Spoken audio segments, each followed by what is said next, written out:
All right, welcome to the next episode of the Rap Thought Podcast with Matt and Brandon. And today we are bringing you comments like Water for Chocolate. Like Water for Chocolate, released, in 2000? 2000, yep. Mm-hmm. 20 years ago. It's a long time, but what I liked about this album was it has a lot of, it touches here and there, but it has a lot of things that do relate to today. And I'm glad that we're covering it and stuff. But yeah, absolutely. I think we are recording this on June 7th, so we are in the midst of the George Floyd protests and marches and rioting and things of that nature. Also in the pandemic, in the middle of that still.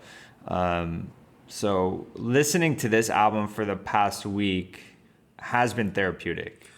It has been. I agree.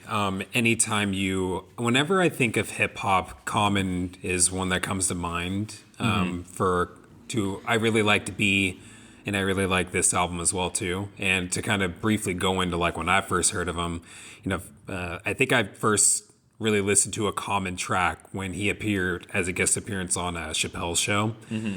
And, years later, I picked up B and really liked it. But two albums I was like, okay, Common's cool. I want to get more of his stuff. So I got Electric Circus, and I didn't like it. I didn't like it. A lot of people didn't like that one. Mm-hmm. And then I tried giving Universal Mind Control a shot, and I wasn't really feeling that either. I wish at the time that I had gone back just a couple years from B and grabbed like Water for Chocolate. It would have resonated. Oh yeah. Better. I mean, I've listened to this album before, and there's about 3 or 4 tracks on this that I continue to listen to. I always put them in playlists. But sitting down and listening to this album front to back 4 or 5 times through all the way through really gave me a deeper appreciation for this album and how great it is. And for me, it starts with the production. I think this is one of the most perfectly produced hip-hop albums. The jazz influence on this, the samples that go into it. Yeah, the samples are incredible. And they're amazing. Yeah, the majority of the tracks are produced by Jay Dilla. James Poisner, who's a keyboardist, shares a lot of the production as well. Questlove has a few tracks on there, and then we have the classic DJ Premier track on here as well. So it really does solidify itself as one of the best produced albums in a long time. I mean, in the last 20 years since this came out, this has to be one of the top albums in the last 20 years. Yeah, there's definitely an argument for that. The album sounds really good. It's just a very low key, great sounding album front to back. Listening to this, I never felt bored. I never felt like, okay, I'm ready for the next track.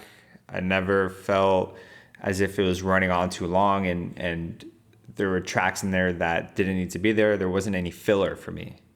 All of it was, all of the songs added something to the album, and I never felt like skipping any of the tracks, which is pretty rare and this album is how many tracks long? 16. 16. So even for today's standards, it's a pretty lengthy album. But yeah, I thought every song was great. It's great.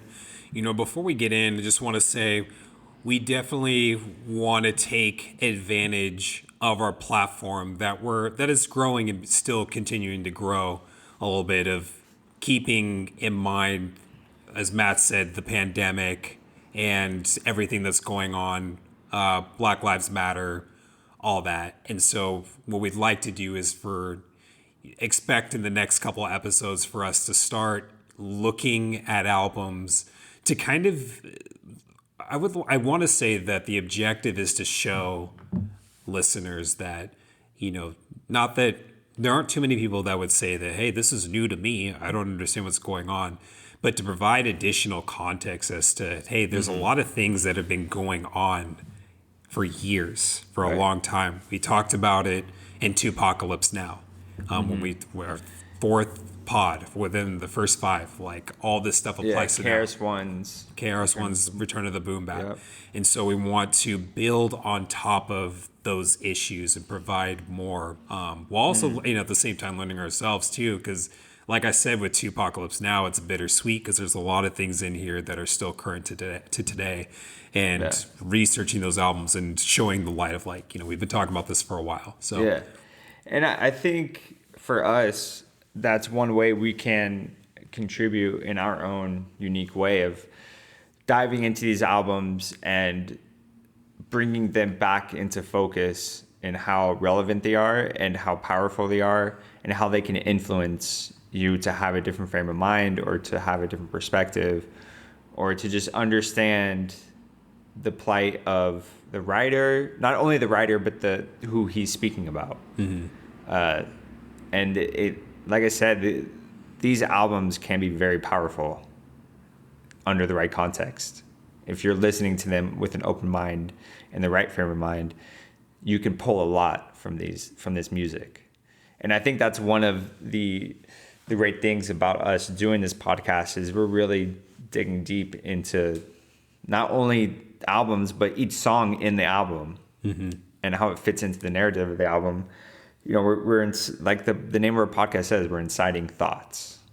It's not just entertainment. Right. It is entertainment, but it goes deeper than that for a lot of the music that we're pulling up. And obviously not every album that we do is like that, but we have had quite a few albums that have come up. Yeah. And I want to add too, that there's, even speaking for myself, there's times in this that you may feel powerless and that there's not really much that you can do. But, even if you want to roll the narrative like, oh, what good is a podcast going to do in talking about, music about these? And it's inciting those thoughts, as Matt just mentioned, and having those conversations and talking about how these things are not new and they've been relevant, they've been talked about, and they need to continue to be talking. We need to continue talking about those. But my point being that this is one of the first things that we thought that we could do. And so if ever you feel powerless or you wish you could do more, look at the things that you're doing. What can you change? What can you put out there? Who can you talk with or talk to help incite that change? So this is, as we'll want to go through and we'll look at more and that we can do individually, but this is one of the few things that we can do. So let that, hopefully that will motivate you all out there to think of something that you could do in whatever limited capacity that you have to try and make a change. Yeah, and I think it starts with just analyzing and doing research and reading and listening. All of those things can help you gain perspective. So, listening to an album like Tupacalypse Now or Return to the Boom Bap or Commons like Water for Chocolate, sitting down and actually thinking about what they're talking about can have an impact on you and can either change your mind or fuel your mind to make a change or to do something or put that into action. And that's one of the things that we're really trying to put out there is you can gain a lot from going deeper into these albums and not just throwing a couple of songs on a playlist that you like, but actually digging deep into the narrative. Well said. You beat me to it. Before we jump in, can you tell them what this album cover means and where the title comes from? Yeah, it's super so important. It's a dope cover. I feel like the design is very much of the 70s. I could totally see this on like a 70s funk record or something. Just not necessarily the picture, but the design, like the font and the color scheme and the design around the picture. And then obviously we have the picture, which was probably taken in the 60s or 50s or 60s of a black woman drinking from a water fountain that says colored only. And then the title is Like Water for Chocolate. So on face value, it looks like the cover is saying, chocolate is the black lady drinking the water, like water for chocolate. And what is water? Water is life. Water is a source of everything. We're made up of water. Let me touch on that, on the water real quick. Yeah. So in 2014, Mick Jenkins dropped an album called The Waters. And it's a cool album because it has to do with water. And the second track is called THC. And it doesn't have anything to do with marijuana or weed or anything like that. And it's an acronym for the healing component. And he talks about how water is important because it heals. It's one of our primary forms of life. It's sustaining life, while also it destroys too. So I mean, if you have an ice cube, if you hold it under running water, it's most likely going to melt it faster than leaving it out in the hot sun. And like I said, it's just our body is 80% water. So it's water is super important. For us. Absolutely. And so digging deeper into the meaning of the cover, Common has said that he pulled the title from a book, or I think it was a movie actually. And the main character in that movie was a chef, or she loved to cook, and she said, she puts all of her love and being and who she is into her cooking. And Common took that idea and applied it to him making music. He's putting his heart and his soul into this music so that you can feel it. And water for chocolate, because in the movie they use water to make hot chocolate. So water for chocolate is the essence and the soul that you bring to it, and Common is saying that he's bringing the soul and the consciousness and his being it's flowing through this music. And it's an interesting album title. It definitely catches your attention. The photo is very striking, and I think there's a lot of symbolism in this of, even though the fountain is for colored people only, they're being segregated, but they're still going to get their water. They're still going to get their nourishment no matter what. And I think it speaks to the black people fighting through whatever they've gone through and fighting through the plight of being in America. They're still going to get to their nourishment and their soul. They're going to have their water for chocolate. Yeah, just fighting more for those resources to be available, not having to go to the colored only fountain. But yeah, I mean, that picture is very striking, and I'm wondering if there's some type of meaning behind it too, with the white dress, possibly symbolizing innocence, but yet, at the being confronted at the colored only fountain and having to sip from there, and there's nothing that she's done wrong at all, but that's the time that they had. So, but it's such a trip to even think that was once life. Yeah, that was accepted. Yeah, that's so crazy. That's pretty wild. But it's not that long ago. It's not that long ago. And you know what? On a side note, and this is just my own personal opinion, but I always look for reasons. I always look to understand why things happen. And one of the things that kind of helps me understand why racism is still here, and I'm not saying this is a good thing at all, but, we got civil rights in the 60s. We were fighting for that. That's when the law changed to legally, you can't really do this anymore. But we still have people that are product of that time, because it's not like once a law changed, the mindset goes away. People are still pissed off. They're like, hey, what the fuck? You just ripped the carpet from underneath me, and now I can't do what I was doing before. I have to share all these things based off of this mindset that I developed that this person's less than me. Those people are still around. And then their kids growing up from them are still around. Right. And then their grandkids are still around. So, I mean, I don't know if this is the best number to put on it, but I mean, I would like to look, if you could find a way to measure racism, I'll admit that things have gotten better since then, but I would be curious to see 70 years from now, 80 years from now, what racism looks like. Because it's always going to be there. You're always going to find, Northern California is better than Southern California. Santa Rosa's better than, or this school is less than this school. We're always going to have those things, but I'm wondering if over time, race-wise, how it is now, if 80 years from now, 100 years from now, if it'll, as we not purge, but I'm going to say purge, these generations out and they die off and progressive stuff flows in, if we're going to, where it would be, how racism would look like then. Yeah, that's an interesting thought. I think what's happening right now is definitely a push towards changing that and making a change for how it is right now for the future. There's so many today with what's going on today. So many people are involved, and so many young people are involved of all races and colors. So it'll be very interesting, people growing up with that progressive mindset, how that will affect future generations. But yeah, I think we should definitely get into this album. Yeah. I think something to note before we actually get into the tracks is how this album, or the setting in which this album was created. So Common moved to New York. He's from Chicago.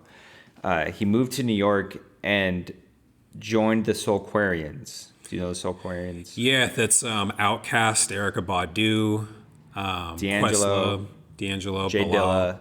Dilla, Common, Mos Def. It's a whole crew of people. So it's just a conglomerate of like-minded artists that just started recording at Electric Lady Studios. They dropped an album, didn't they? I don't think they ever dropped a project together. Maybe a mixtape or something. I think they've done. I might be thinking of the Dungeon Family. The Dungeon Yeah, Family, but yeah, they definitely did not drop anything official, but they all helped each other with each other's albums. So they're all involved with. Some of these songs were supposed to be on D'Angelo's album, and some of the songs from D'Angelo's album ended up on this album. So they're definitely going back and forth. And I feel like Questlove was basically the mastermind behind it. And I feel like him and Jay Dilla are really the backbone to the Soulquarians. They're involved in pretty much all the projects. They're involved with Erykah Badu, and they're involved with Common, and they're involved with D'Angelo. They're kind of masterminding all these projects and these songs. So with that in mind, and the Soulquarians, basically they're heavily responsible for revitalizing this and creating the neo soul movement of the early 2000s, late 90s. And this album definitely fits into that. It's very much of that time. But what's amazing about this album, it still sounds great. It doesn't sound outdated at all. aged very well. And I think that has to do with Dilla's production. It's next level. It's still, his drums still sound great today, and the samples he uses are timeless. So I just wanted the listeners to know that before we really get into this album, of the setting that this was created. So yeah, with that said, we can get into the first track, which is Time Traveling, a tribute to Fela. I got kind of a couple things from this song. Like, I got a sense of being grounded while transcending. Throughout the album, he talks about finding peace with God, but not being religious, which I don't know if it's the climate, I don't know if it's the people, but I tend to agree with more, because I look at people that give, as we mentioned earlier, like I look at people that give things a bad name because they cherry pick things that they want, right, and just discard everything else. So I'm not religious. I don't even know if I'm really spiritual, but I take things from different areas. I'm like, oh, that's cool. I like how that sounds, and I'll adopt that. So yeah, I'm taking things that fit my own narrative, but I'm not doing it to make a point. It's just things that I can kind of vibe with. And yeah. Yeah, this was a great opening track for me. It doesn't, normally on hip hop songs, and what's happened on most of the albums that we've done, is the first track hits you hard. There's a lot of energy. It's up tempo. They want to start off on a high note going into the album. This album kind of eases you into, or this intro song eases you into the album. It sets the tone for the rest of the album. It sets the tone. It's very relaxed. It's dreamy. There's beach sounds and jazz horns. There's African voices fading in. African chants, and it features Fari Kuti, who is the son of Fela Kuti. Are you aware Oh, of Fella? gotcha. My bad. Yeah, are you aware of Fella? Yeah, I've listened to a little bit of this stuff. I like Yeah. the there's a mashup album between him, Fela Kuti and De La Soul. That's Okay, pretty yeah. good. So he's a legendary African musician from Nigeria, and he went to music school in London, and then went to America to record albums. But he's also heavily influenced in activism when he was alive in Africa. So he was definitely a political figure. Also an incredible musician, and he's been sampled so many times by different hip hop musicians. So he's very much a part of the hip hop community. And it's super dope that they got his son to be on this song. And it's interesting that Common distorts his voice on this track. It's a little bit distorted when he's rapping, and it sounds like he's coming through, like almost like he's in a different dimension or something. Like he's coming at you from a different place. And obviously the track is time traveling, so like they're going through time, and he's talking at you from another time and place. He's like speaking to you. It's pretty solid. Yeah. Yeah, there were a couple of lyrics in this song that I really like because it just kind of incites you to think a little bit. Mm-hmm. So souls get found and lost at the roads they cross. Many paid dues, but few knew the cost. And that's just like in another part of this album, he'll talk about how, or in Pop's rap at the end, mm-hmm. His whole thing is, his whole piece is on children and how we all come from different parts, but we kind of end up at the same place via different paths. And so I really like the souls get found and lost as the roads they cross because, whether if you meet somebody that really gets you thinking about something, or you come across a book or an album or a movie and it really just changes you and leaves you back. And how at the same time, many paid the dues, but few knew the costs. Mm-hmm. And just like the sacrifices that people have made for that, for the benefit of somebody else, or of people making changes and not realizing how detrimental that was for them. So it was kind of maybe I'm over analyzing it, but that's just for me like a double kind of thing that you get from that line. Yeah. And I thought was cool. No, Common has some great lines all over this album. He's definitely a poet. He's got some really, he's always been a great lyricist, an MC, and he does have a way with his words that can be really impactful. Another one was time traveling, took my time in hand, my rhyme learned and planned, jealousy, money, and pride can burn a man. Some walk but never learn to stand, still afraid to expound what they feel. I'm dealing with wakes, marriages, ATMs, Ericssons, loud railers that whisper carelessness. And it's just, that's fully loaded with a lot of things. Yep. And it's just like this is what I meant by being grounded while also transcending, is like sticking. There's a big sense of him staying true to himself and not doing things for the money. Whether, so Ericsson was a cell phone back in the day, because this is 2000. It's like, I got a lot of things on my mind: marriages, money, people in my ear just trying to talk, trying to get my attention, but aren't really saying anything. And it's just loaded. And how jealousy, money, and pride can burn a man. Like that can be the downfall of a lot of people, especially as they rise up. But whether if they rise up or not, it could also be if that's someone's main objective, whether if it's a love interest, like, oh man, I don't really like what he's doing, or, oh hey, he's like really on fire right now, like I don't like that, and how it really brings people down and crabs in a barrel. Like you see someone doing well and you get mad. Right. So a lot of loaded stuff in this. So it's really cool. It's a great way to start off the album, and then after this initial intro it goes into Heat, which is that's more of your typical intro song. Lots of energy. It's up tempo. It's hard hitting. Common's definitely coming in hard on this. He's talking you shit. He is, and what's interesting is there aren't too many tracks like this one where he's just going in on someone. Like a lot of them have a lot of content. What I like about one of the things I liked about this one was never agree in the ways of the world. Cats say anything like they say to the girl. And I was like, man, like I think of politicians. I think of people that you may meet trying to get on your good side. I'm sure as the lyric mentions, like women probably hear this all the time of dudes trying to spit game and really don't have anything. Like Right. what any of those, like it's just people just trying to get into your ear and get what you want.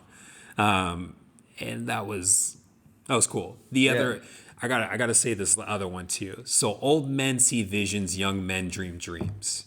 That was deep. Yeah. That was deep. It's almost like there's these old people that they have the experience and have seen things over a long course of time. So they have that vision of what has been, where these young men have dreams, what they hope to happen. Right. And so they kind of, it insinuates and implies like people need knowledge. We need to, be taken there. Yeah, that's a great line. I think it's interesting that obviously we're too young to really understand or be in the moment of knowing where Common was at this time. This was his first major label album. I came into Common much later after this album came out, so I always assumed he was on a major label. I always assumed he was really big, but he was still an underground rapper before this album came out. And this album put him over the top of proving himself and reaching the masses. And he definitely came out to defend himself in this song, because a lot of people were saying, oh, he's a hippie, because he's a vegetarian. This is in the 90s, 2000s. Not all the celebrities were vegetarians yet. He's vegetarian and he lights incense, and he does all these things. So nothing wrong with lighting incense. So yeah, he comes back and he says, "Cats say anything like they say to the girl. How you bringing it when you sit Indian style? N-words know me as calm. It's time to hear me go wild." So he's saying, "Hey, I sit Indian style and I may meditate, but I'm still gonna go hard on this track and destroy you. You're not gonna be able to say anything." Yeah, and it's different from other. I don't know. Like, I don't even want to bring up. I think it came to mind because it was brought up earlier, like KRS-One, or like his album where he's going after other MCs and talking trash. This is different because he's talking trash, but also spitting knowledge at the same time. And so there's just a lot to. He's very much nowadays it's kind of a corny term or, looked down upon. He's a conscious rapper. He's aware of himself. He's aware of his place. He's aware of the lyrics that he's putting into these songs. So like you said, he's talking that hip hop shit, but he's conscious at the same time. So he's still going to throw nuggets of knowledge in between talking shit to people. It's a very clever way of doing it. And yeah, I can't think of too many other people that drop something that's worth writing down while insulting somebody else. Right. Normally you write it down, it's like, oh, that was funny and that was witty, but he still says a lot of cool things in here. I mean, I don't know. There's not much else to say on that. Like, it's just very respectable and super cool. One could say that he's cold-blooded. I almost said it. I was like, I took the reins on that one. Thank you. But the lyric I put down to open up this one is, "The mind is a terrible thing to spill." And if we're going to talk about knowledge throughout the album, that's a solid line to say, to put out there, because really knowledge is power. Yeah. And to kind of waste your time, your energy on other things and, you're letting your mind spill basically, and to do nothing sucks. But, talks about putting that work in despite the circumstances. So in the track, he was talking about like, I need a break or this and that. And how other artists were like, nah, we ain't got time for that. You got to keep pushing forward. Yep. You got to keep going. Yeah. And he's funny. He's got some funny lines in this. One of them is, can't explain why the force is with me. Known to bring a rapper down like Bobby did Whitney. Sophisticated sissies strut like this is Beach Street in backpacks, bragging how they don't eat meat in abstract. So referencing, Bobby and Whitney Houston is is pretty funny. Is that almost played out at this point? Like, what rapper? Well, this has is Dear 2000. It is. I don't know if it was played out by then. I'm not hating, but it's like, damn, who hasn't said that in a rap yet? So I just thought it was funny. I was laughing when I heard that. But yeah. And if you don't know about Bobby and Whitney, go Google that. I don't want to be rude, but how do you not know? Well, we may have some younger listeners that, I mean, they don't put out music anymore, so True. How would they know? And that's just a sign of times that, yeah, definitely. There's things that any younger or older person could put out, and they're like, how do you not know that? I was like, I wasn't around then, so excuse me on that one. But yeah, I'm just. But it's a dope track that keeps the energy of Heat. It continues the energy. This one's produced by Questlove and D'Angelo. The previous track, Heat, was produced by Dilla. You could totally see how Questlove is trying to keep up with Dilla. He's trying to match Dilla's production on this, which is, I think, is super dope. It's so cool when you can tell when other artists are influenced in a good way. They're not trying to copycat. They're not just copying, but they're heavily influenced by another artist because they're inspired by them. And I could totally get that through this song. I mean, 3 tracks in, and remembering that so many different people added beats to this album, and they all go really well together. They all, despite who produced it, there is a jazz influence to it that really fits the whole album. Absolutely. They're killing it. They're doing it. They're doing it well. And that's track 4, Doing It. Now, this might be one of my favorite Dilla beats ever. It's probably in my top 5. I love this beat. It's just a classic, like, hip-hop feel-good song. It is. And, Common's coming with his conscious raps, for lack of a better term. He's calling out rappers who sell their soul for money or fame or to get... to get the glamour and the materialism of hip hop. And we have to remember the time at which this came out. This came out in 2000, so the new era of hip hop had begun around 1998 with Puff Daddy and the glitz and the glamour and the money and the girls. So there's been a shift already in hip hop, and Common's recognizing that shift. So by 2000, this kind of hip hop was on the way out in terms of popularity. The conscious backpacker rap, where they're kicking knowledge or they're, being positive. They're not rapping about their cars and their watches and their bank accounts.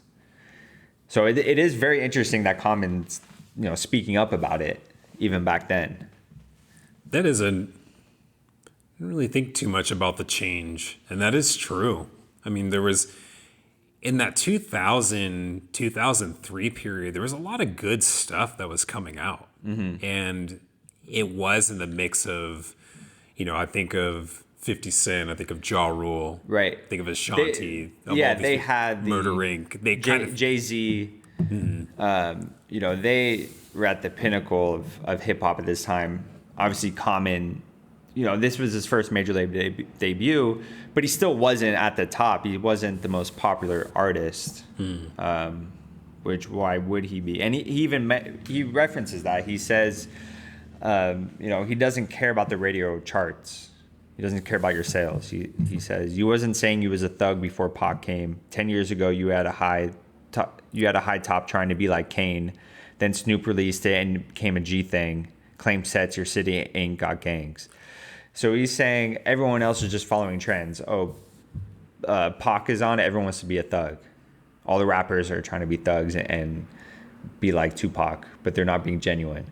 And then you got rappers trying to have a high top to be like Big Daddy Kane, because Big Daddy Kane was, the top rapper at the time when he was at his height. He was looked at as the top dog. So everyone's going to copy his hairstyle and his flow and his rapping style. Then you got Snoop Dogg with the whole gangster rap and G thing. And now everyone wants to say they're in a gang to be like Snoop Dogg. So he's just calling out all the rappers that are just following trends. And Common's like, I'm not following anything. I'm just doing me. And as he mentioned earlier, too, about how money changes things, he said, what money do to a nigga brain? If he loses soul, what did a nigga gain? And, going back to the last track of the mind is a terrible thing to spill. And when whether Biggie is talking about more money, more problems, it gets to people's heads and it changes people. Yep. And I just think that if he loses soul, what did he gain? Then it's kind of a play on selling your soul to gain something. But if you no longer have a soul, what do you have then? If your soul is kind of your essence, your being, your truth, it's all gone. Right. So kind of interesting light to shine on a little bit there. Track 5, The Light. Another one, this has to be in my top 5 Dilla beats ever as well. I mean, back to back, doing it in The Light. Just unreal beats from J Dilla. It's a classic. Yeah. It's up there. This is the one song from this album that always makes it onto a playlist to today. Whenever I make a playlist of, either it's a song of a love song track list or a playlist for girls, or it's like a barbecue playlist or something, I always throw The Light on a playlist today. And what I didn't know about this song is that it was written about Erykah Badu. It was written about Erykah Badu. And I didn't know that until we did this episode. And when we were talking about it before we started recording, and I'm like, man, Erykah Badu is one of my mom, I remember being 8 and riding around with my mom, and she'd blast Baduism all day. And so that album holds a really big place in my heart.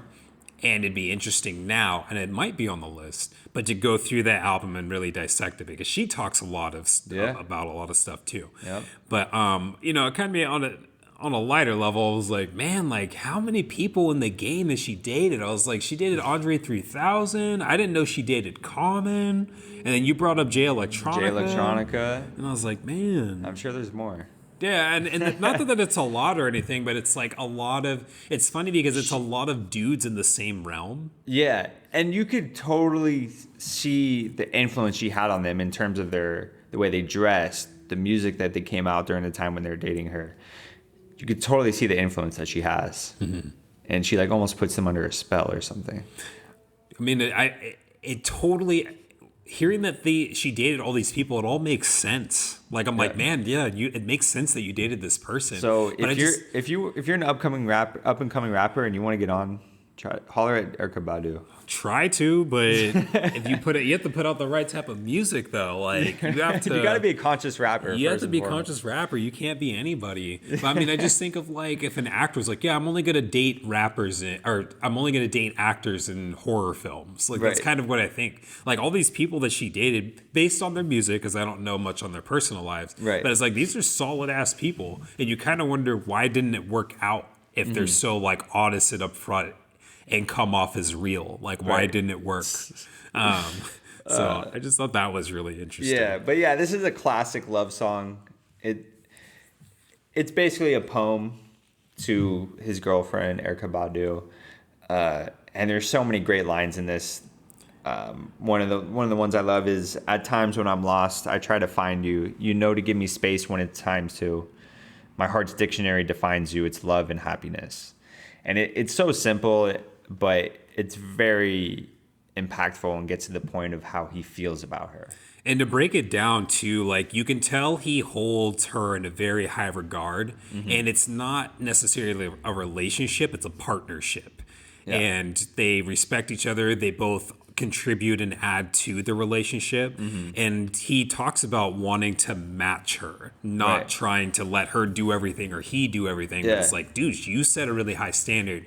I need to live up to that. And I want to provide the same for you. It's so funny when you think about the other songs we've listened to in previous albums on this podcast about girls, even from LL Cool J to Run DMC to DaBaby. It's songs of, I'm the shit, that other guy's a loser, you should be with me.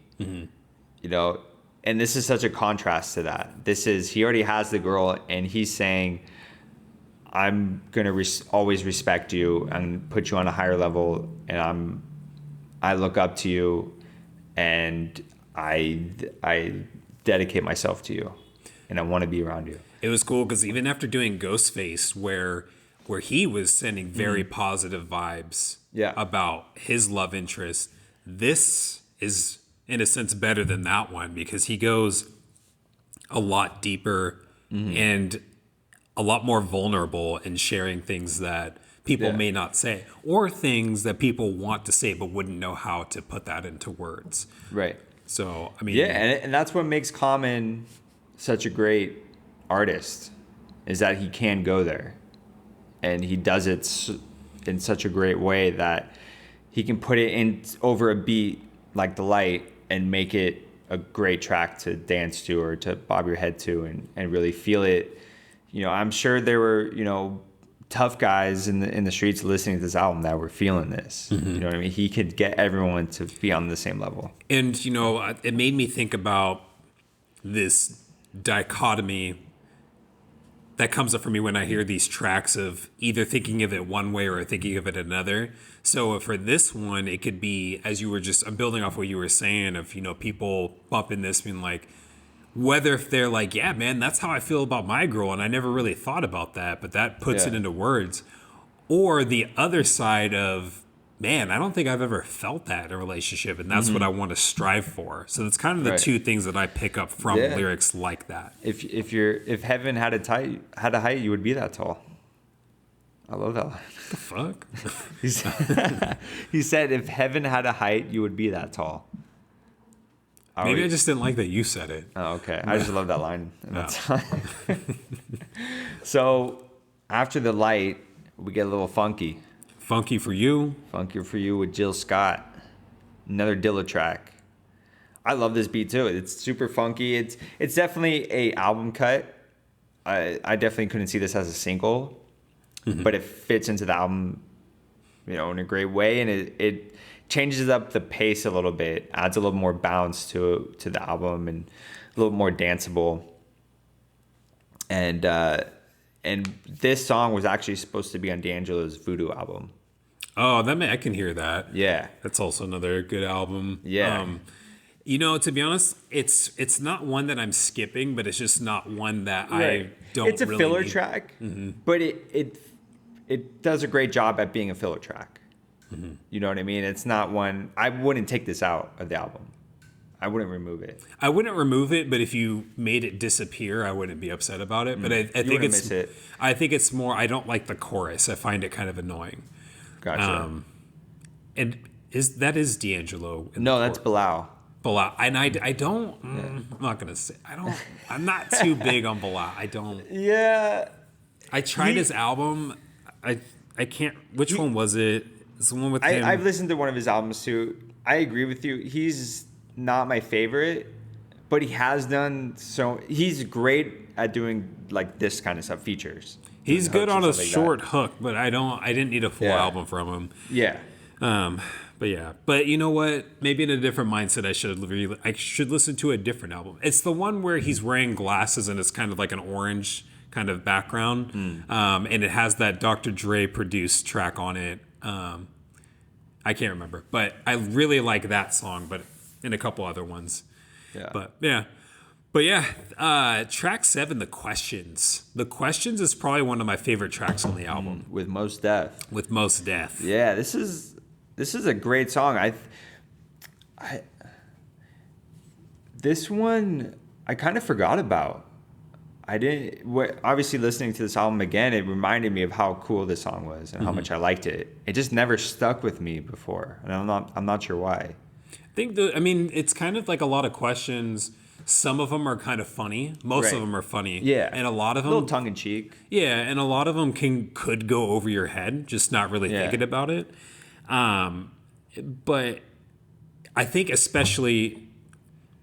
I need to think about this one. I like the question that he questions life and its contradictions. Basically the premise of the whole song. I liked, if you old, why you fucking young girls? And it's always that thing of,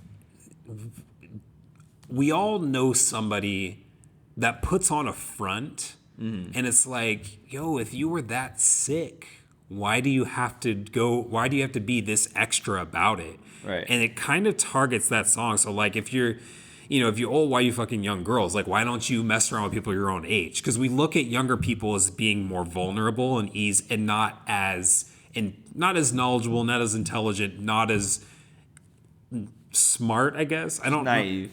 know. They're way more naive. So they're way easier to be groomed and manipulated into what you want, because you're older, you've been around the block, and you've developed some skills.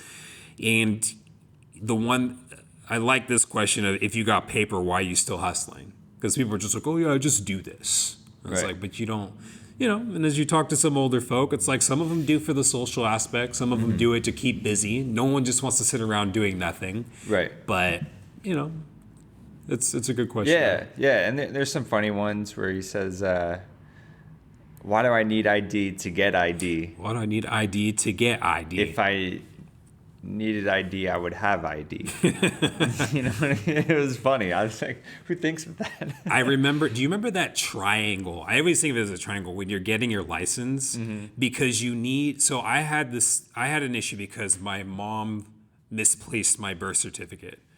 To get your license, you need a birth certificate. But Initially.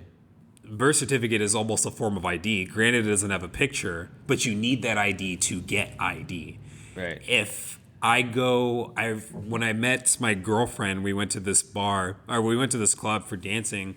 We didn't know each other at the time, but I had just gotten my permit, so I didn't have like actual photo ID, but I had my JC ID, which had my picture and my name, and then I had my permit, which was like the legal document, which had my name. So this is kind of one of those things where, like, if this didn't happen, this wouldn't happen. So if I hadn't got in, I wouldn't have met my girlfriend, and I don't know what I'd be doing right now. But, this bouncer is just like staring at these like cluelessly and just like, no, I can't take these. I can't take these. And then someone came in and was like, I think it was maybe his manager or his boss, took a look at it for 5 seconds, like, yeah, no, this is fine. You're good to go, and let me in. But yeah, it's just definitely one of those things, like, I have 2 forms of ID, one to validate the other, and you're still not letting me into this place. So when Mos Def said that, I was like, shit. You've been there.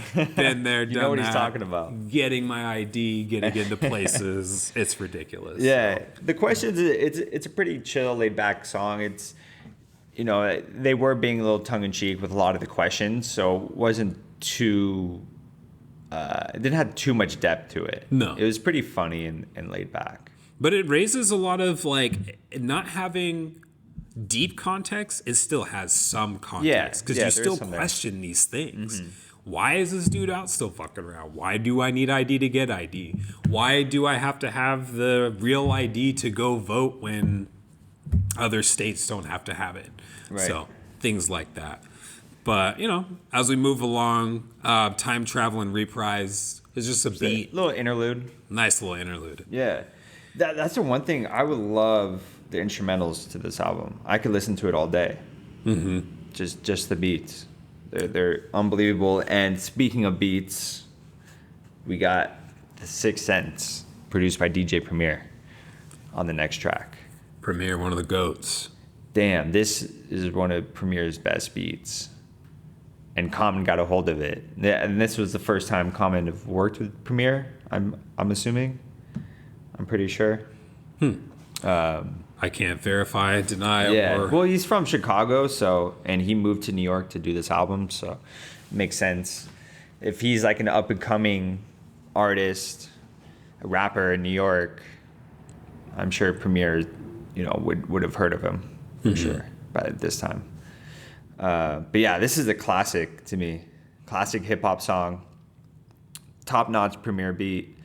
Common, great rhymes, great hook. It's got scratching on it. It's got everything you want in a hip hop song. And it starts off with the revolution will not be televised, which you just hear more and more in hip hop as you go along, albums from here on out.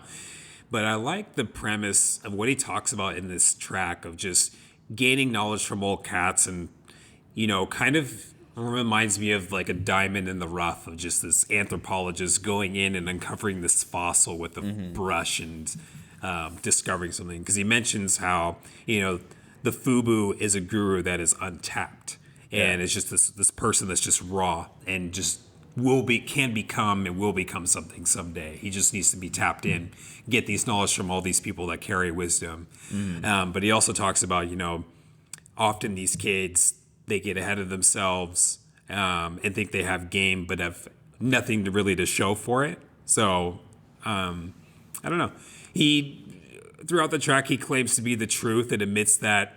I like how he talks that he wants millions, because this is what I'm rapping for. Not to sell a rap for, as Kanye West says. I forget. But, he talks about like, I want millions, but also like I want to save people. I want to reach out to these people. Yeah, he's trying to do both. He wants to do both. Yeah. He's got some great lines in this. One of my favorite verses is a complex man drawn off of simplicity. Reality is frisking me. This industry will make you lose intensity. The common sense in me remembers the basement. I'm Morpheus in this hip-hop matrix, exposing fake shit. There's a lot going on in that. And I love that another reference to the Matrix movie. This came out a year after the Matrix came out. But he's calling himself Morpheus. He's going to be the one unplugging people from the hip hop matrix and exposing all the fake shit, especially at this time in hip hop history, when there is a lot of fake shit. There is a lot of glitz and glamour applied to rappers, fake chains, renting houses and cars, exotic cars to put in their music videos, creating this facade of wealth and riches that the artists didn't necessarily have themselves. And we know that now because we know that they're getting screwed on their record deals. They didn't own their masters. They didn't own their publishing. They may have gotten $1 million advance from the record label. And we've talked about this before. And we're going to talk about it again, too. Yeah, and we will continue to talk about it. Like in this podcast. Yeah, because they're going to they got that $1 million advance, but then now they have to use that money to make the album, which is going to cost a lot of money. And you have to pay for all the label expenses. You have to pay for the recording studio. You have to pay for all the features, the production, marketing, all this. And the label wants their money back after you put out the album. So really, are all these rappers making all this money? No. Not necessarily. But they're selling the audience that they do. And Common is he wants to make the money, but he's making it his way, and he's not selling out. He's not trying to sell a facade of himself. And he's definitely going to mention that a few more times as we go through more of the tracks. But with this song, when it got to the third, that's the majority of the song, and that's not even counting the third verse. The third verse, I was looking at it, and I was like, oh, I want to take that line, that. And I was like, oh, man, that's... At a point, I was like, man, that's like the whole third verse that I would want to go over. So, I mean, I'll do part of it, and then the rest you guys should definitely take a look into. But some days I take the L to Joe with the real world. Got on 87, sat by this little girl. She recited raps. I forgot where she was from. In them, she was saying how she makes brothers come. I started thinking how many soul hip hop has affected, how many dead folks this art's resurrected, how many nations this culture connected. Who am I to judge one's perspective? And I'll leave it there. The rest is great too. But, he just kind of touches on the world of hip hop right there. And you get a sense of, when I was listening to this lyric, I'm like, man, he's listening to this little girl. I could see him nodding his head and then all of a sudden stop. You're like, man, like, that's really the direction you're going to go. And then about to give her feedback, like, yo, wait a minute. You know what? This is her perspective. This is what she got from the music. And who am I to correct that? Like, right. anyone can do that. I'm speaking as comments, like anyone could do that to my music. They just hear it, and depending on their perspective, whether if it's one of these new age artists that wants to mumble or talk about nothing or talk about coding, they could just be like, nah, man, X all that out and put in these instead. Right. Who is he to do that?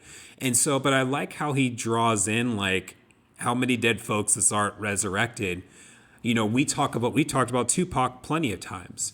And it's because a lot of his stuff is still relevant to today. And he put out art. He put out a great work of art in the short span that he was putting out music. And to think that we lived, 6 years at this point, 6-7 years longer than he did, and where he was. But like he's resurrected and he still lives on. And how many nations and cultures this connected. So we talk about how, you know, hip hop in other countries is different, but also too, like even looking at our listeners and how we notice some in Europe and some in Asia and some in whether if it's Australia or New Zealand, and just like, man, like I wonder what about this that is drawing, whether if it's us, most likely the music to them, because they didn't grow up with this down the street or a couple states away. They are, you know, a whole continent over listening to this stuff. Yeah. So I just like how in the little that I just went over, he's just talking about different perspectives, how it draws people together, whether if you're dead, you're old, you're young, you're from somewhere else, alive. It really brings a lot of people, it connects a lot of people together. And I thought that was cool, but also not wanting to shit on them at the same time. Right. Yeah, those are great lines. And one thing I put down in my notes is a lot of these songs have third verses, especially this song, but it didn't feel too long. It didn't drag on like some of the other albums that we've covered. Like, okay, I don't know if we needed the third verse on this song. You know, the Common through his rapping and then also through the production is so good. You don't mind a third verse. You almost want it to keep going. And I think that is a testament to how good of an artist Common is, is that you want him to keep going on these tracks. I agree. There, you know, when you were saying that, I was like, yeah, some of them do, when you look at them, it's like, man, another 5-minute track, or, man, another 4-minute, 13-second track. But when you're listening to what he's saying, it goes. Yeah, it definitely pulls you in. Yeah, it pulls you in and it gets you through it. But, you know, I said we were going to bring it up again, the whole industry thing, and a film called Pimp. Yeah. Well, should we mention the skit at the end of Sixth Sense? Yo, yeah, my bad. That leads into this. So it's a skit at the end of the Sixth Sense, and it's Common playing himself, and he's talking to a woman as a fan who came up to him and you know loves Common, and she wants his autograph, and she's telling him how much she appreciates his lyrics and how much with how he respects women and how he portrays how he views women. And then all of a sudden, a hoe comes into the picture, and all of a sudden we find out that Common is the pimp, and he bitch slaps her. And you're like, whoa, what's going on here? What is this? I thought this was Common, you know? And then the fan is like, what the hell? What happened to Common? Yeah. I thought it was funny because, it completely catches you off guard. Yeah. Yeah, well, you couldn't picture Common behaving like that. Well, what did you get out of a film called Pimp? So like you alluded to, it's a concept with what's her name? MC Light. MC Light. And she does a great job on this track. And MC Light plays the part of she's a hoe, but it's a metaphor for she is the music industry. And Common is a conscious rapper trying to make it in the music industry. He's trying to pimp the game, or he's trying to pimp the industry, but in a good way. He's trying to add some positive elements to hip hop, but the MC Light, or you know, the music industry isn't having it. Yeah, she's not taking that shit. Yeah, She's but like, fuck that. that was the last note I put is he's trying to recruit her, but she isn't about it. Yeah. But it's cool because you almost have to listen to this song at least twice. Yeah. Oh, yeah. Because the first time I heard it, when I was just going through it the first 2 times, I was like, oh, okay, like based off of that skit, Pimp Ho, whatever. And it wasn't until I was reading the lyrics that it just popped up and I was like, wait a minute. Because he was just talking about this a couple songs ago. Is this the industry? Mm-hmm. And, I was thinking more of the industry and versus not necessarily a conscious rapper, but just a rapper. Mm-hmm. And as I was reading more, I was like, yeah, that's crazy. That's nuts. So I just thought that the whole song's is an analogy and a metaphor. And I thought that was great. Yeah. Yeah, really cool. Really creative to throw in a song like that on this album. You can definitely tell he put a lot of thought into this song. And it is entertaining to listen to. It's fun to listen to. There are some funny parts to it. And going back and forth with MC Light, I think is super dope. And that's pretty rare for a male and female MC to go back and forth like that, which is really cool. Royce and Rhapsody did it. But yeah, you're right. You don't hear it too often. Right.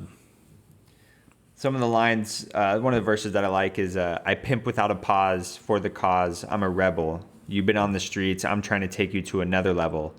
You use this to the same game. Cats saying the same thing. N-word, you gonna hoe underground or hoe mainstream.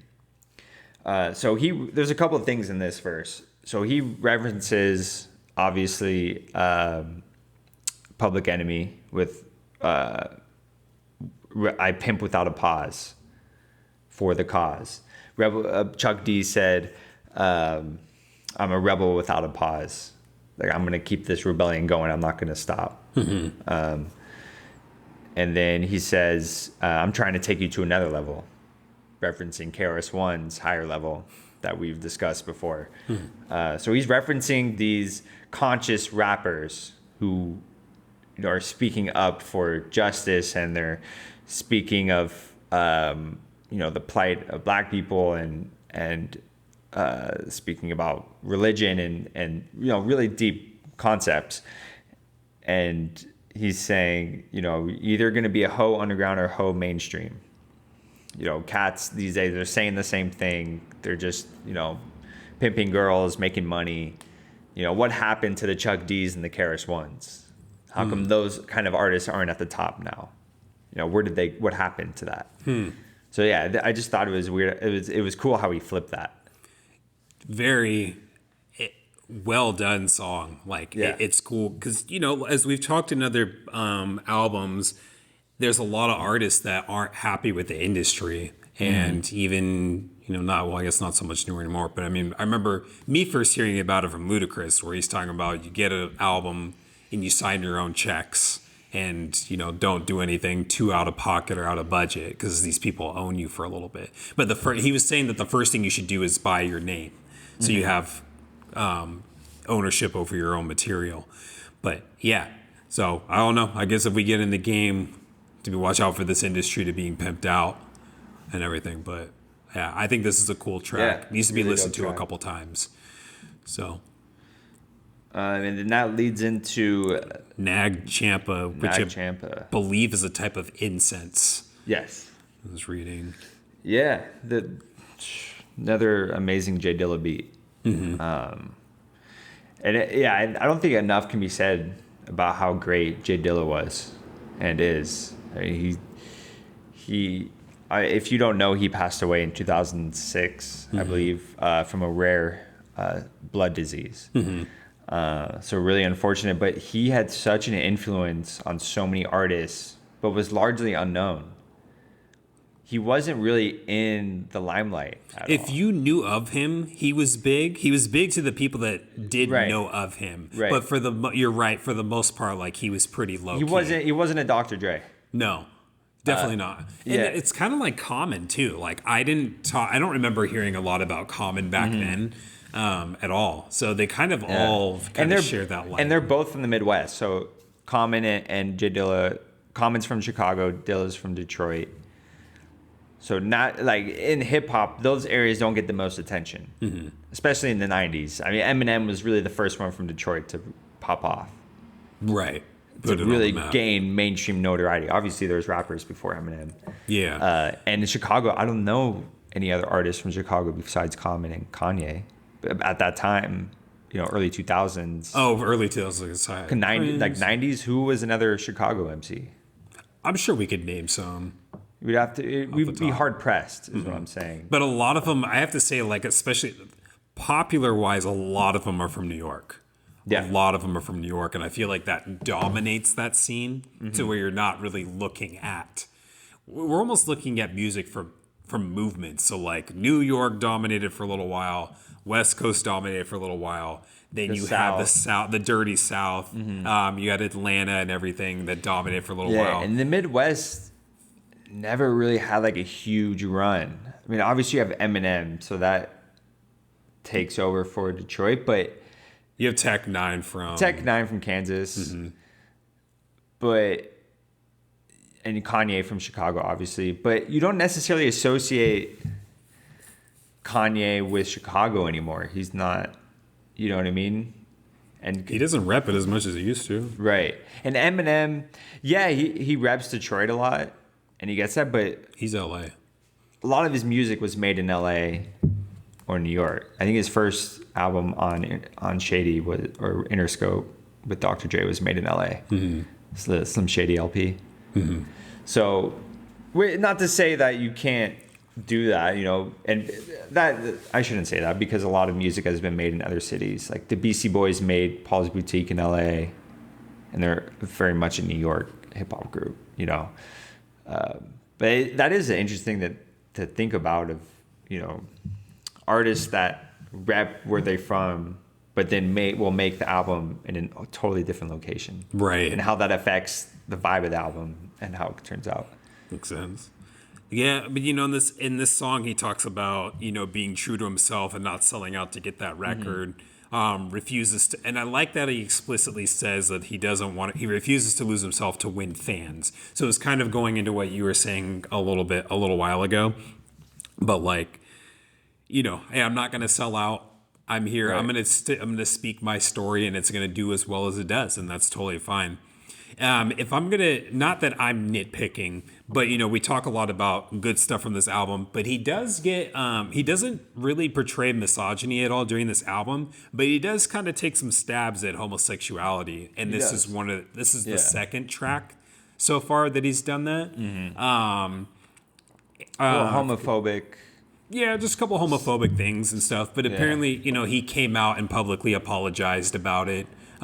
Stating, it's not a direction that he wants to continue going in, and put a stop to it. Made amends to it. Yeah. And I mean, me personally, I'm not going to harp on artists too much for that. Obviously, I don't agree with it, but I don't think that's a reason to discredit anyone, or, everyone grows. Everyone grows, but, and I'm bringing that up, like, I feel like it's important to, kind of recognize, if we're going to recognize how great someone is, because this album's great, but also looking at a couple things, but also acknowledge, a couple things in terms of, ripping on homosexuality, but at the same time growing from, the point is growing from that, and being like, what, I'm done with that, I'm beyond that, and moving on. I believe Eminem did the same thing after, he said it a few more times, but after his thing with Elton John. Right. He kind of moved away from that a little bit. Yeah. He toned it down for sure. Yeah. But I think that's fair, and I think that's a great way to do it for an artist to grow, is to maybe have another artist that they're inspired by to come and talk to them and just have a conversation with them and help them understand, and they can change their perspective. And that's fine. I mean, it is, to listening with today's ears, it is a little jarring to hear that, like stuff like that, because we're not really into that today. Like, you're not going to you see an artist talk like that, especially a conscious rapper, right? And felonious. Thelonious. Another Jay Dilla. Another Jay Dilla featuring Slum Village. So this song is also featured on Slum Village's album, Fantastic Volume 2. So I think Common loved this song so much, and Jay Dilla loved this so much, he put it on his own album as well, which is great. I mean, it's an amazing song. Love this beat. Slum Village is featured, and they're super dope. Slum Village is on our list, so they'll come up at some point. Amazing hip hop group that it's Dilla's group that he produced for. It's the members are Batan and T3 and Jay Dilla. And there's been some other members throughout the history of Slum Village. But yeah, dope track, just chill beat, silky smooth, dope lyrics. They're just rapping. I like that bass line on it. Yeah. That's a solid track. I like it. Oh yeah, this will get your head nodding for sure. Yeah, very subtle head nods. Mm-hmm. You're in it. You're in it. Payback as a grandmother. Yeah, interesting song. It's a story. It's a good story. It's a good story. Yeah, it's cool. I mean, it's Common in his creative bag. He's writing stories. That's a good way to put it. He's definitely in a creative space with this track. Yeah, and it's basically grandma saying that she got robbed. Help me out. And he puts on his detective hat and tries to solve it, and decides to go to the barber shop and talk to some folks, and they kind of give some clues as to actually we did it, and he fucks them up, and because he noticed like, oh, you're actually wearing the bracelet, you have this on, you have that on, and he basically fights crime, gets it back, and saves the day. So, but it's just kind of funny, like. Grandma calling like, oh, they stole my shit. And like, huh, all right. So, small community. But yeah, it's a funny song. It's fun. But yeah. So, then we have Ghetto Heaven Part 2. Produced by Questlove and D'Angelo. That's cool. I didn't know D'Angelo did producing. Yeah. That's a new one for me. Yeah, he's an incredible artist. I think he plays multiple instruments. He plays guitar, piano, some other stuff. So yeah, he's an all-around musician. Yeah, his work's cool. I own Voodoo and I forget the other album. Brown Sugar? Yeah, Brown Sugar. I have both those albums. You don't have Black Messiah? No, and I hear that one's amazing. I haven't listened to that yet. That one's amazing. I have to throw that on there. So yeah, then this song features Macy Gray. And Macy Gray, she kills it on this. Definitely this is soul music. One of the verses that I love on this is her man didn't love her because he didn't love his. Hugged her from afar, said what I felt. You'll never find a man until you find yourself. Time helps mistakes you can learn from. Because one man fucked up, men you shouldn't turn from. You want a certain type of guy, got to reach a certain point too. So yeah, it's just Common spitting game, saying, you need to know who you are first before you can find that partner. You got to understand who you are at a deep level, who your soul is before you can find a soulmate. Which goes in, one of the main themes of this album is being true to yourself and not selling out. So I agree with that. I took one line from this song, and it was, a thug is a lost man in disguise. And it really had me think, if you go on Genius and you look up the lyrics, they talk about Tupac and one of, thug life and kind of two different explanations for that. But aside from all that, it just kind of stuck with me because I definitely see people, a thug, the term thug has a very negative connotation. You think of someone that is just a hoodlum that does bad shit, is just not a good person. But, however you want to decipher that meaning, it makes me, anytime someone, let's just talk about like a career criminal. These people aren't, I don't want to believe that these people are doing this on purpose. They're doing this for a cause that they believe in based on their upbringing and their environment. They're a product of their environment that has caused them to react in this way. So, I mean, you see a lot of, for example, think of the kid that acts out in class and they have poor grades. Maybe things are pretty shitty at home, but like it's all, some may say that it's a cry for help. It's, I'm not seen, I'm not heard, I don't fit in, rescue me, help me. So this is why I'm acting out. And that's where I think that a thug is a lost man in disguise comes from. You know, you look at a baby and it's screaming and crying, but that's its way of communicating, hey, I'm hungry right now, or something hurts right now, or something is wrong. Right. And so it's just, that's what it made me think of. Yeah, that's a powerful line that can branch off into a lot of different ideas and what it means to find yourself and know who you are and not be in disguise, you know? It makes you think about, people that try to be a thug that aren't genuinely in that life and just kind of try to enter that life and pretend, basically. You're not going to get very far. So, yeah, those are dope lines. And as we're nearing the album, the last two tracks are pretty deep. A Song for Asada, and it's a deep track. Talks about the Black Panthers. He talks about this woman and this man that are out there. They get shot at. The man dies. She gets sent to prison. And I know, Matt, you'll be able to fill in a lot of the details to it. Yeah. But then she is, it also talks about some of the struggles that she had in prison, like getting pregnant, the shitty conditions.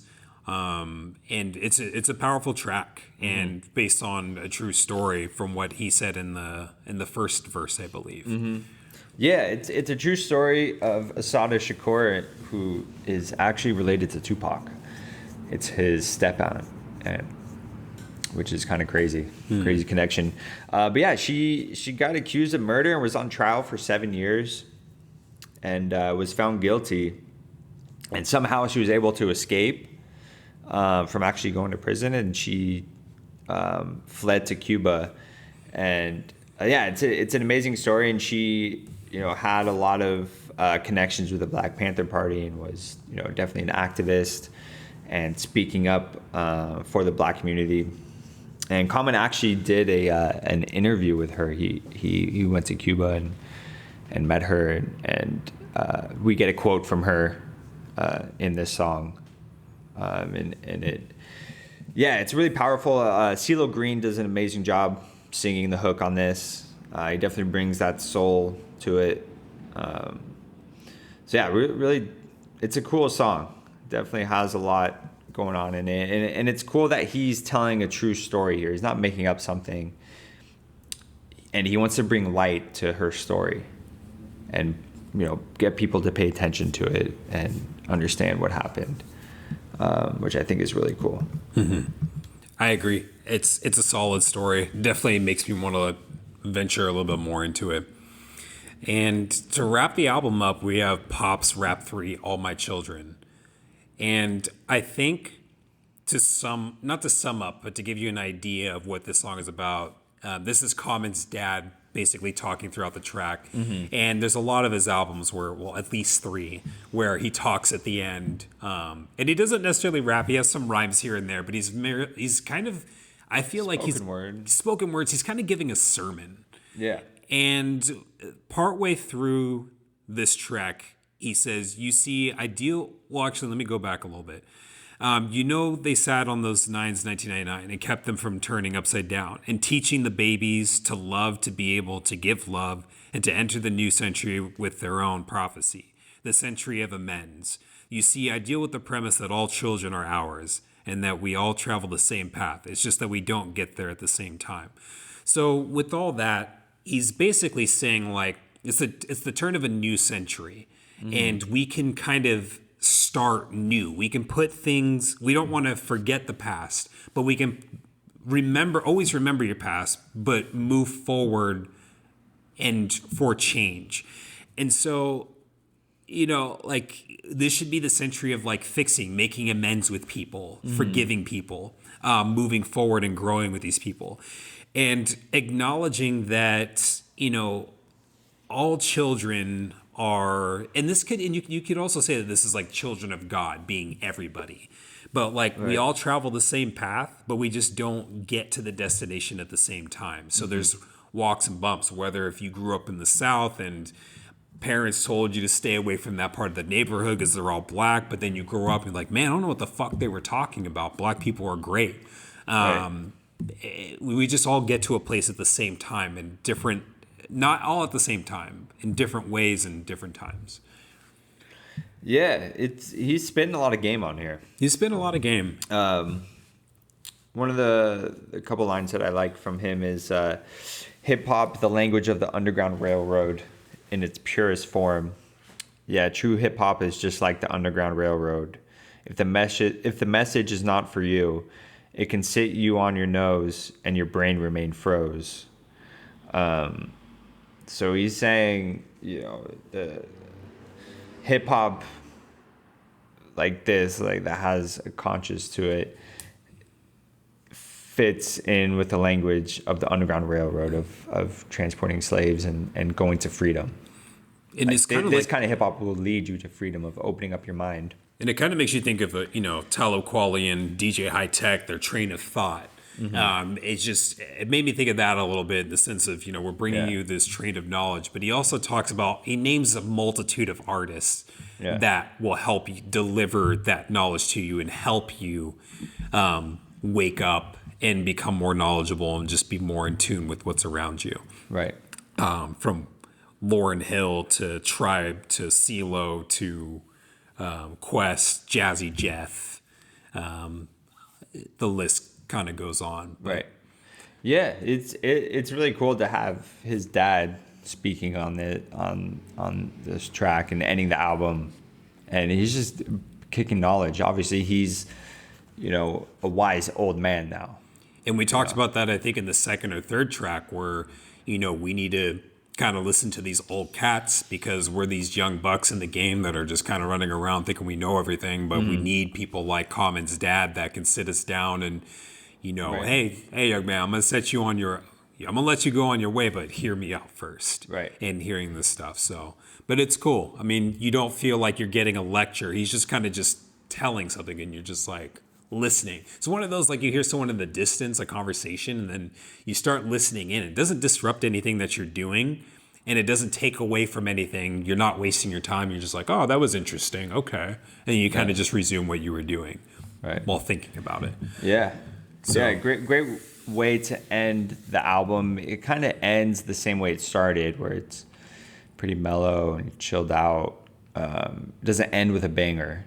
It ends with some thoughts, and it ends with you getting a message, and for you to walk away from this album thinking, like you just said.